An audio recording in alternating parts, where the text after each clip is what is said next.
Welcome back, everyone. Are you ready for the 1848 revolutions? I know I am. This is going to be the continuation of kind of understanding the 19th century politics in Europe. Glad you're here with me. Make sure you hit that like button, leave a comment, and subscribe if you haven't already. But let's just jump right into it, shall we? Lego. 1848. Forgot to mention, this is epic history, and we love epic history.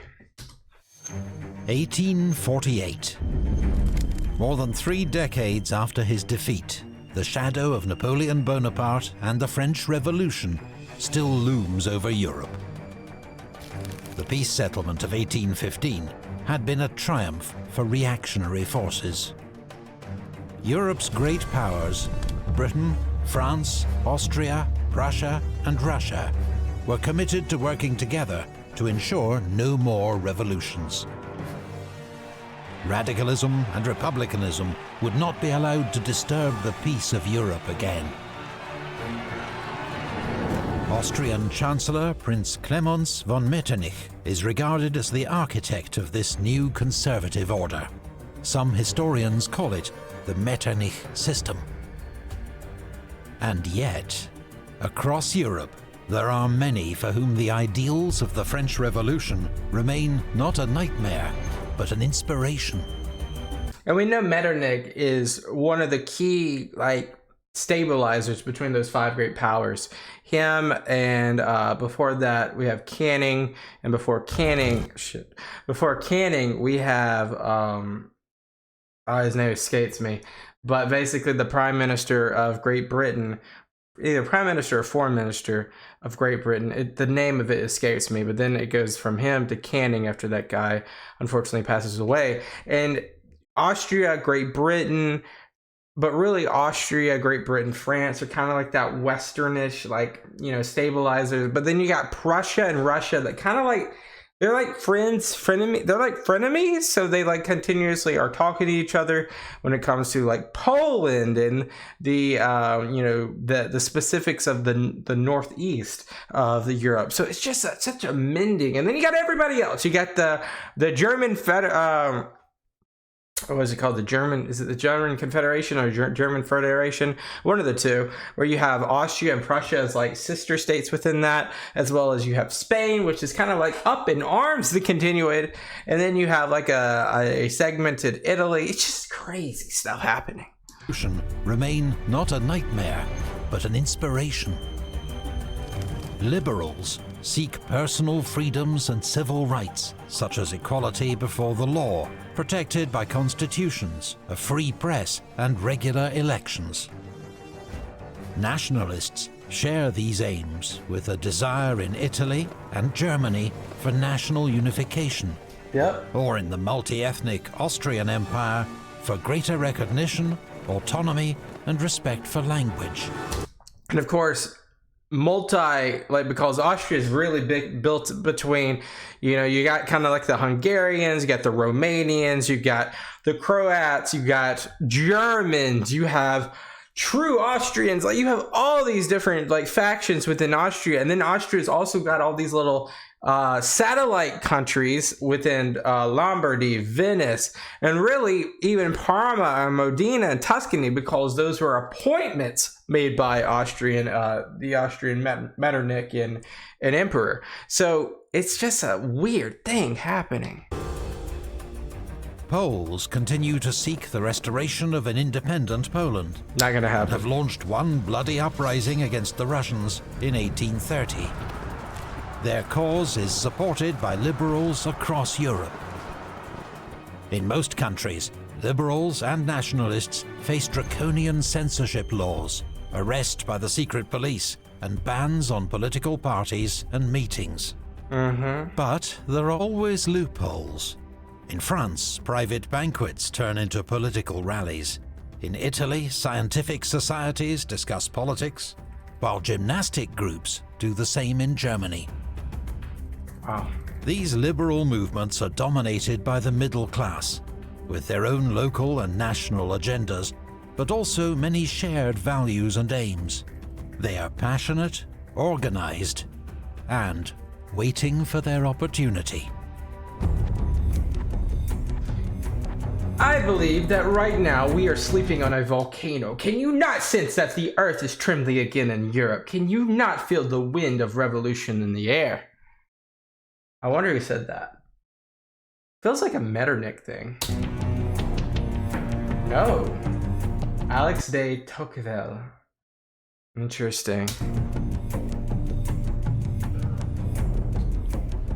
But it isn't just the middle classes that want change. By 1848, rising populations and food prices had created hunger, poverty, and social unrest across Europe. For the lower class. Low wages and hunger drive peasants to cities in increasing numbers, where they become cheap labor to feed the growing pace of industrialization. They live in slums and work long hours in dreadful conditions, if they can find work. Violent protests by workers and peasants are on the rise. Harvest failures and potato blight make a bad situation worse, with a deadly famine in Ireland and food riots across France. In the face of such crises, Europe's governments offer little support or hope of reform. When French Prime Minister François Guizot is challenged that only the richest 0.5% could vote in France, he merely replies, "Enrichissez-vous, get rich." In the winter of 1847-48, a sharp economic downturn throws thousands more out of work. The case for reform is more urgent than ever, but Europe's governments fail to act. The stage is set for a European revolution. European, not just nationalist. Okay. No state in Europe is in worse condition than ours. It's gotta be France. In the country which is said to be the garden of Europe, the people die of hunger and live worse than beasts.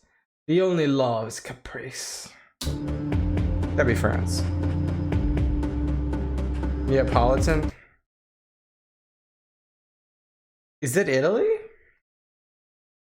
I'm sorry, I just don't know. In southern Italy, the Kingdom of the Two Sicilies is ruled by Spanish Bourbon King Ferdinand II. Bourbon. We just can't get away from that dynasty. His disastrous agrarian reforms have united Sicilian landowners and peasants against him. His kingdom will witness 1848's first revolution. In Sicily, furious crowds chase Bourbon troops out of Palermo, and the island declares independence, readopting its liberal constitution of 1812. Wow. Revolutionary fervor spreads to the mainland. Mass rallies in Naples force King Ferdinand to issue his own constitution. In Piedmont, Sardinia, the threat of revolution persuades King Carlo Alberto to grant a constitution, and there are celebrations in the streets of Turin. Across the border in Austrian-ruled Lombardy-Venetia, Italian nationalists revolt in Milan and Venice and drive out the Austrian garrisons. That's huge because they've been there since like 20 years? But as dramatic as these events are, they're about to be eclipsed by news from Paris.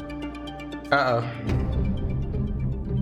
When France sneezes, Europe catches a cold. Metternich. Interesting. Since France's 1830 July Revolution, the country has been ruled by Louis Philippe, the so-called citizen king.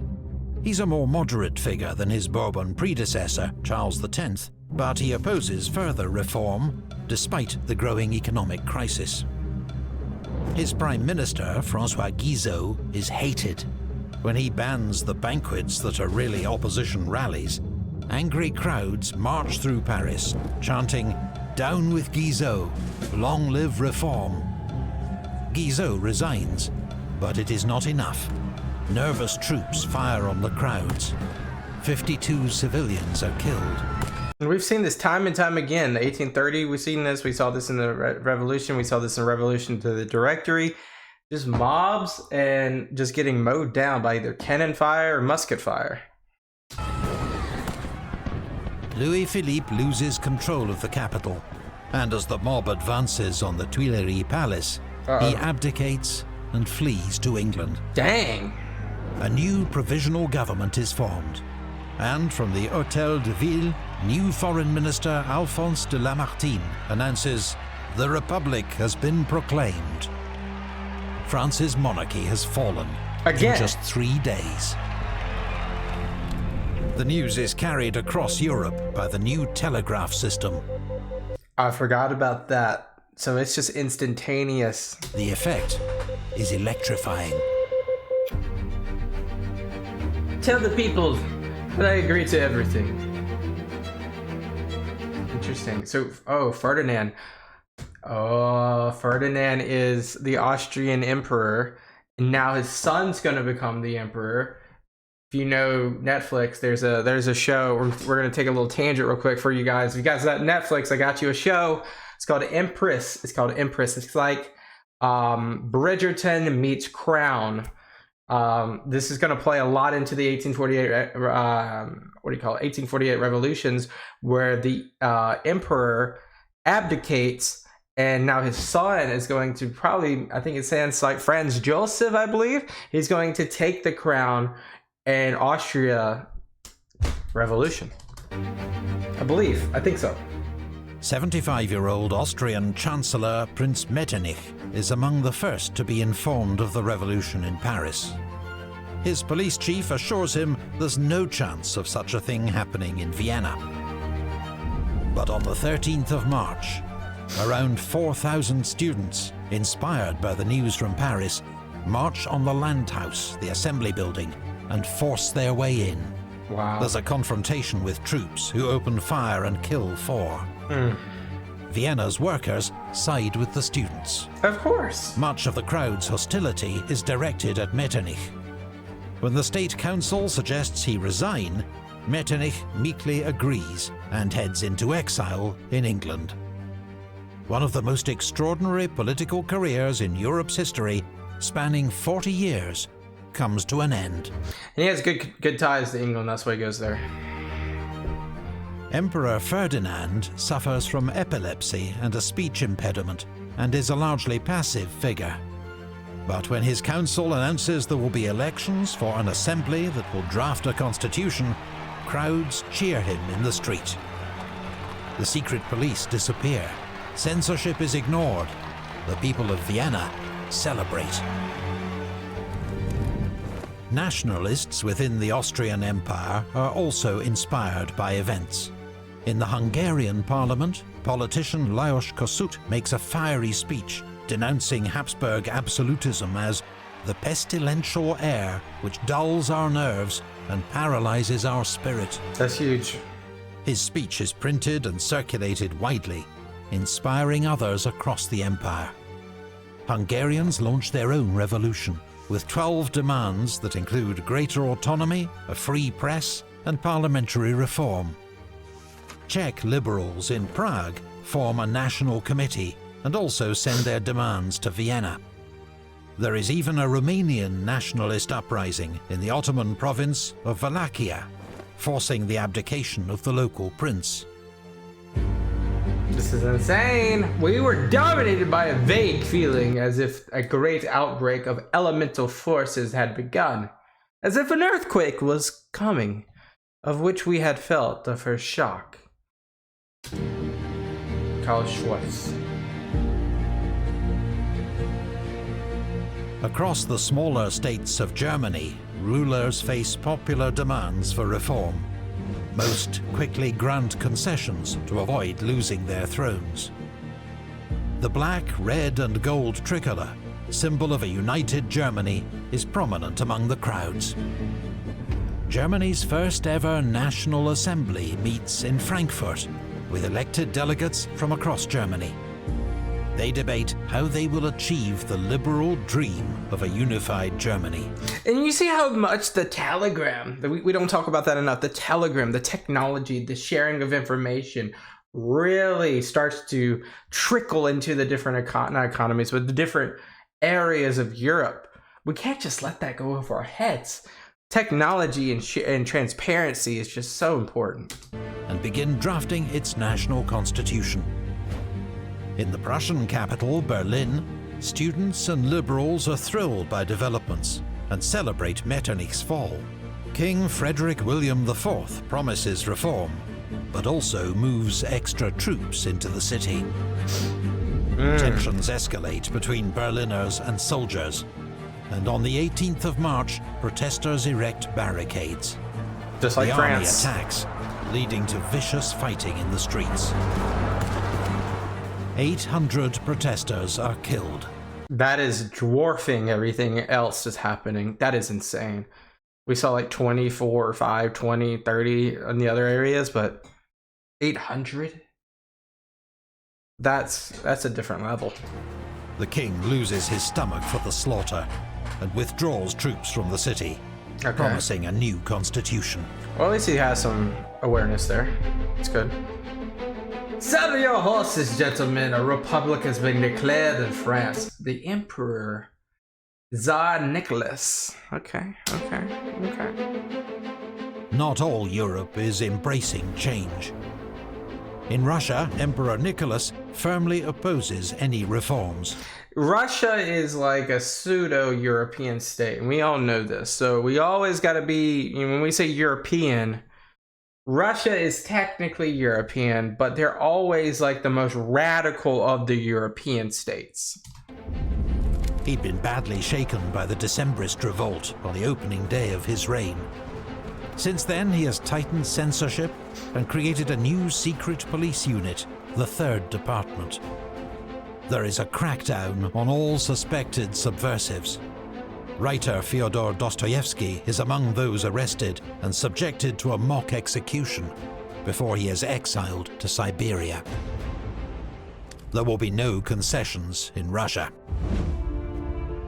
By European standards, Britain is already a liberal constitutional I was going to say, Great Britain is the most progressive out of everyone. monarchy, and the middle classes broadly accept the status quo. But there is a popular movement calling for more democratic reforms. They're known as the Chartists, for the 6-point charter they wish to implement. A mass rally is organised for the 10th of April in London. This is a photograph of that meeting. That's insane. Kennington Common? Kennington. Is that like near Kensington? I don't know. Where's Kennington relevant? I kind of know London pretty well in terms of the boroughs. So where's Kennington at? I'll have to look it up after this. The authorities fear violence and draft in 80,000 extra police. But the event passes off peacefully. In the Netherlands, King William II backs a new constitution and reforms, successfully preempting any revolutionary disturbance. With fortuitous timing, Frederick VII of Denmark had abolished royal absolutism in January, so also avoids revolution. But he faces a German nationalist revolt in Schleswig-Holstein, which leads to war with the German Confederation. Denmark will ultimately prevail in this war thanks to diplomatic support from the other European powers. Dude, I'm sorry I'm pausing so much. A lot of these images I've never seen before, and it's just so cool. It's just so cool. I don't know if this is a real picture or if this is AI. It feels like it's a real picture. Just the depth. Look at the depth of this art. You have like 4 blocks back, like the backdrop of a building going like diagonally. You have all these different flags flying, and you can feel the emotions of joy and parade here, and the faces, and you got some people doing hats, you got some people cheering, some people kissing, throwing flowers. It's just the wreaths are like, this is probably one of my favorite pictures I've ever seen of like it's pretty cool. Pretty cool. Okay. In 1848, Polish hopes were high that these revolutions would pave the way for the restoration of an independent Poland. Europe's liberals, after all, had frequently expressed enthusiasm for the idea. But in reality, no major power is willing to risk confrontation with Russia for the sake of the Poles. No. A Polish rising in Posen is put down by the Prussians, while the Austrians deal with risings in Krakow and Galicia. The February Revolution was like a sacred promise of emancipation for all the peoples of Europe. Marc Casadere, prefect of police for Paris. Okay. The first euphoric phase of the European revolutions becomes known as the springtime of the peoples. With censorship relaxed, there's an explosion in the number of newspapers, among them Cologne's radical new daily, Neue Rheinische Zeitung, edited by Karl Marx.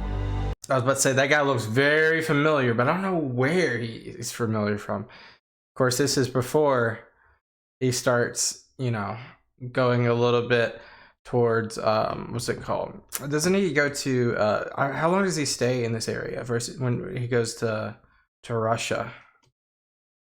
And how old is he now? It feels like the dawn of a new era. But these early successes are built on the back of an uneasy alliance, as Marx is quick to highlight. Middle-class liberals want constitutions, more inclusion in politics, and a free press. Workers, who are the revolutionary foot soldiers in many cities, want cheaper food and the right to work. German radicals sum it up with a neat pun: freedom to read versus freedom to feed. Europe's new assemblies are under pressure from conservatives who think they're going too far, and radicals and socialists who think they're not going far enough. Most horrifying of all to Europe's middle class, there hovers the threat of mass, direct action, social revolution, the mob. Mob rule? Bread or lead? Bread or lead? Okay. Beat us, basically. In the wake of the revolution, France's provisional government had set up national workshops, a public works program to alleviate unemployment in Paris. But just 3 months later, a new, more conservative government announces their closure. 100,000 workers are suddenly jobless. Why do they keep screwing up? Like every time France starts to get a little bit more progressive, I know it probably, their probable reason of shutting that down might be, we can't afford these workshops. Like we're in debt, and France has been going through it economically for the last 60 years. But they just keep shooting themselves in the foot. The response is immediate and furious. Over 3 days in June, Paris radicals take on the middle-class National Guard and regular troops in a bloody battle of the barricades. The Archbishop of Paris attempts to mediate, but is cut down in a crossfire. This remarkable early photograph shows some of the Paris barricades fought over that summer. I mean, once again, insane guys looking at these photographs. Jeez, and they would use just about anything, like carriages, furniture. You can see like an overturned carriage right here in the foreground. Can't tell what all the other things are, if they're sandbags or logs or whatnot, or cobblestone more than likely. But it's just crazy, guys. By the time it's all over, General Cavaignac's troops have killed at least 1,500 workers and arrest 12,000 more, a third of whom are deported to Algeria. Because they had recently, in the last 15-20 years, invaded Algeria, so it's like they're Australia. He believes he has saved France from anarchy. The sacred cause of the Republic has triumphed, he declares. The French Revolution has split between left and right, with bloody consequences. It paves the way for Napoleon! the return of a famous name from the past, promising unity and order. Uh-oh. 3 days of blood will give us 30 years of peace. Austria. That spring, conservative governments had been caught off guard by the speed of events. Now they begin to fight back. In Prague, Czech students clash with troops. The wife of Austrian commander General Windisch Graetz is killed by a stray bullet. He responds by withdrawing his troops and bombarding the city's old town with artillery. Wow. 43 are killed before the students surrender. In Italy, King Carlo Alberto of Piedmont, Sardinia, has declared an Italian war of liberation against Austria and invades Lombardy Venetia. Oh, shoot. He is supported by the other Italian states and nationalist volunteers, including the Italian Legion, led by professional revolutionary Giuseppe Garibaldi. Austrian forces in Italy are commanded by 81-year-old Field Marshal Radetzky, a distinguished veteran of the Napoleonic Wars. Vienna orders him to negotiate. Instead, Radetzky wages a masterful campaign, fending off the Piedmontese advance, then launching a decisive counterattack. Piedmontese forces retreat in disarray, and Carlo Alberto negotiates a truce. That summer, Johann Strauss composes the Radetzky March to celebrate the old general's victory.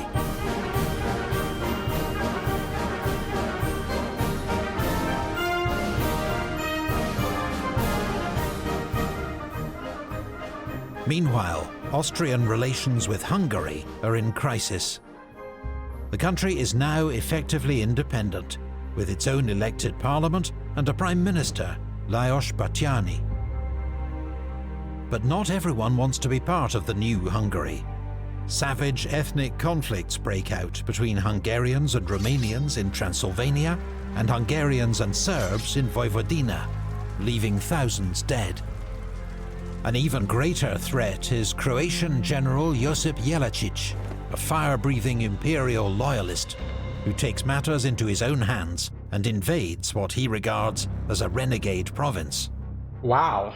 The emperor still... This is almost as like the Bourbons invading Spain because of uproar. Very interesting, the motivations here. hopes for a peaceful resolution and sends a loyal general, Count Lamberg, to take command of Hungarian military forces.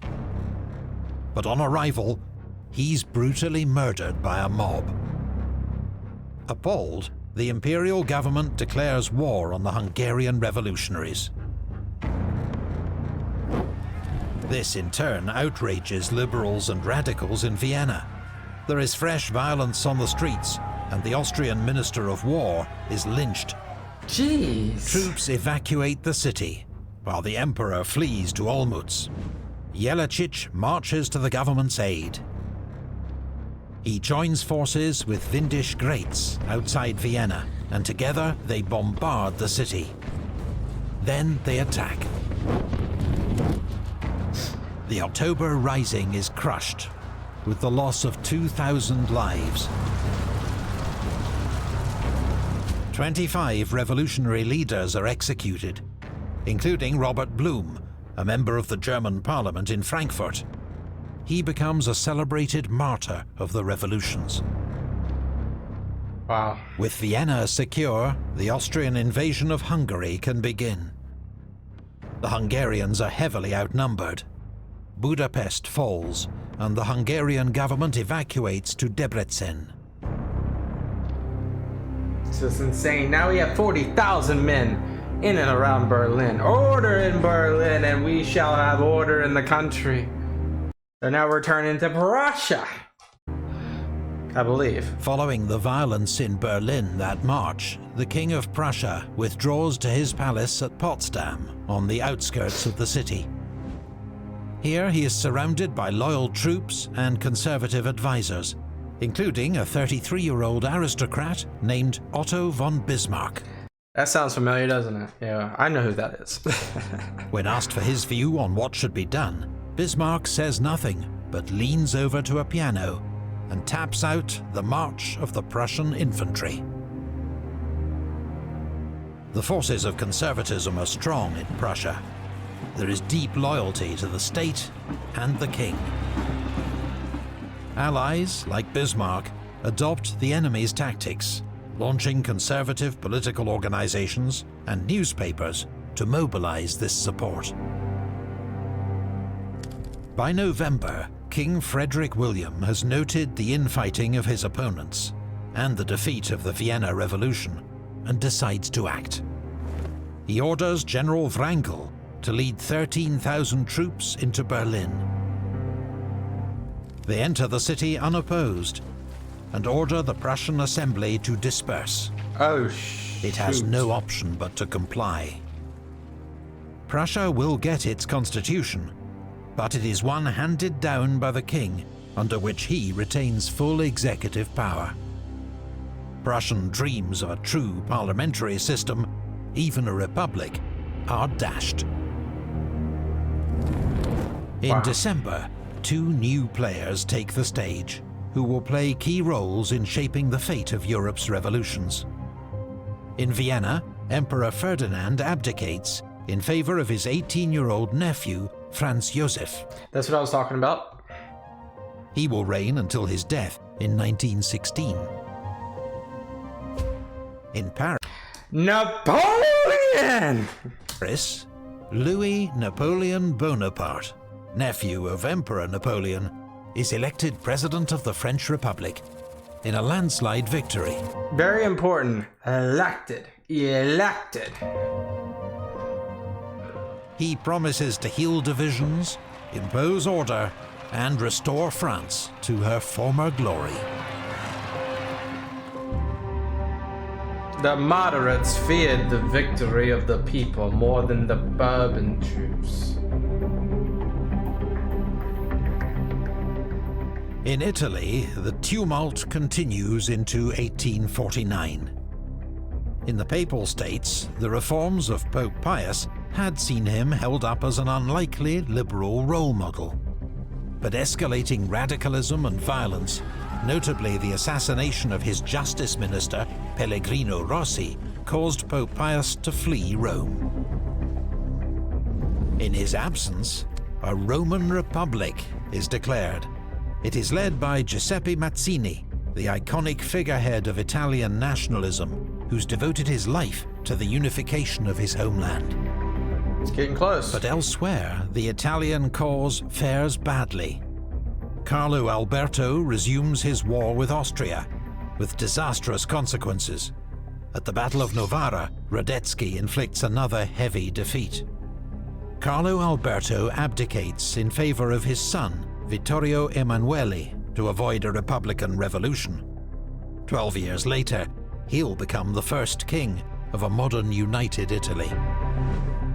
In the south, Ferdinand reverts to absolutist rule and sends troops to Sicily who stamp out the revolution.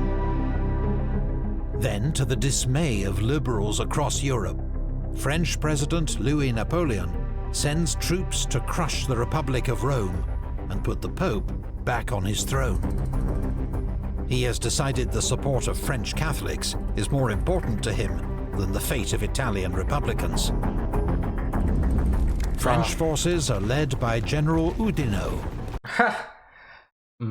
That's formal Marshal Oudinot to you. Son of the famous Marshal. Oh! What am I thinking? I was like saying, Oudinot would not be... Sorry guys, I'm a little excited over here. That's interesting. Really cool. Rome's defenders are led by Garibaldi. But despite skilled and courageous resistance, Rome is forced to surrender after a 2-month siege. That summer, Radetzky also retakes Venice and puts an end to its republic. In March, the German National Parliament in Frankfurt had finally agreed on a constitution for a united Germany. It is to be a constitutional monarchy under an emperor. The man intended to play this role is Frederick William of Prussia. So when he declines the offer, the plan is killed stone dead. In public, he says it is impossible without the consent of the other German princes. In private, he says he would never accept a crown from the gutter, Oh my. disgraced by the stink of revolution. Revolts in support of the national constitution break out in Saxony, the Palatinate, and the Grand Duchy of Baden. They are crushed by local forces, assisted by Prussian troops. The Frankfurt Parliament itself is dissolved. What hope there had been for a united Germany under a liberal constitution lies in ruins. In Austria, the new Emperor Franz Joseph issues his own new constitution, reclaiming almost all political power. He also revokes all the liberal reforms passed by the Hungarian parliament, known as the April Laws. In response, Lajos Kossuth declares formal Hungarian independence, and the country begins an extraordinary campaign of military mobilization. Hungarian commander General Gergely retakes Budapest. He then launches a bloody assault on Buda Castle, overpowering its Austrian garrison. In desperation, the Austrian Emperor travels to Warsaw to formally request military aid from the Emperor of Russia. Russian troops have already moved into Moldavia and then Wallachia to put down the Romanian liberal revolution. Nicholas now agrees to send troops to Hungary to crush those he describes as the enemies of order and tranquility. Wow. Hungary faces an impossible strategic situation, surrounded and outnumbered more than 2 to 1. The combined onslaught is irresistible. The Hungarian forces are driven south and finally forced to surrender. In the aftermath, around 120 Hungarian politicians and army officers are executed. So ends Hungary's War of Independence. We have been beaten and humiliated. The fate of European democracy has slipped from our hands. Yeah, Joseph. 1848 was a year like no other. No. A series of seismic political events following one upon another like falling dominoes. But what had been achieved? A British historian famously described 1848 as the turning point at which modern history failed to turn. Failed to turn. And for all the euphoria of Europe's springtime of the peoples, by 1849, it seemed that the counter-revolutionaries had won everywhere. But some gains did endure, such as the abolition of serfdom in Austria and the popular vote in France, though France became a little less democratic in 1852, after Louis Napoleon made himself emperor.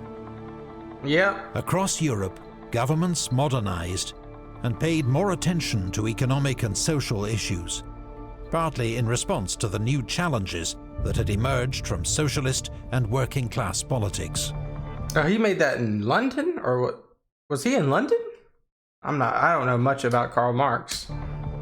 The causes of German and Italian unification had been defeated, but made giant strides and learned crucial lessons. Their goals would not be achieved by ideas alone, but the realities of force. In the words of Bismarck, the great questions of the day were to be settled not through speeches and majority decisions, but by iron and blood. Dang. It would be wars waged by powerful monarchies that united Germany and Italy. The legacy of 1848, for good and ill, would be felt for decades to come.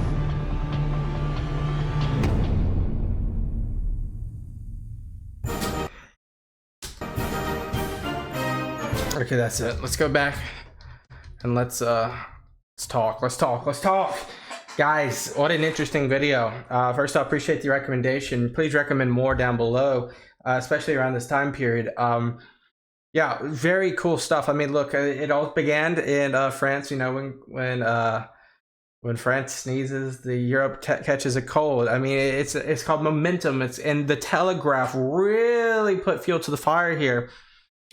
Specifically in Austria, specifically in the German Federation, or the German states, specifically in Prussia, and then Italy. We didn't see much ever happening in Spain and the Iberian Peninsula, whatever. Russia really did. I told you guys, Russia is radical. They're very different. They're more or less Big Brother. That's punny, but yeah, they're most likely Big Brother to Austria and Prussia at this point. They're not too much, you know, progressive over there. Comparatively, you got Austria with a Hungarian revolution almost basically happening, but getting shut down. The Italian unification and German unification won't happen for another 30 years, 20, 30 years. We see, you know, the Metternich basically exiles out. You see Austrian Empire change hands. You see France, you know, a little bit more towards the democratic side and electing Napoleon III. They'll be Democrat for a little bit, and then yeah, you're going to see a continuation of momentum happening in the German states and the Italian states. This is really good context to seeing like how domino effects happen. Once one thing happens, another thing happens, and once another thing happens, things continue to happen. Now, the counter-revolutionaries in Italy, Austria, and quote-unquote Prussia or Germany, they all kind of got shut down continuously, but you know, continuously, as Mr. von Bismarck said, iron and blood will change the day, not paper and emotions and all that stuff. So overall, really cool video, really interesting to kind of set up, you know, that middle part between the Napoleonic Wars to World War I. We're kind of like in that middle range right now between those two. A lot needs to happen before we get to World War I when it comes to the change of how Europe looks. Some borders are going to be very different, as you see from here. You're also going to see, you know, a lot of change of hands when it comes to allies and enemies. But yeah, we'll get there. We'll get there. I appreciate you. I appreciate you so much for watching with me. Please leave a like and a comment down below. If you haven't yet, hit that subscribe button so we can watch more videos together in the future. I'll see you guys next time. That's a double peace out. Bye-bye.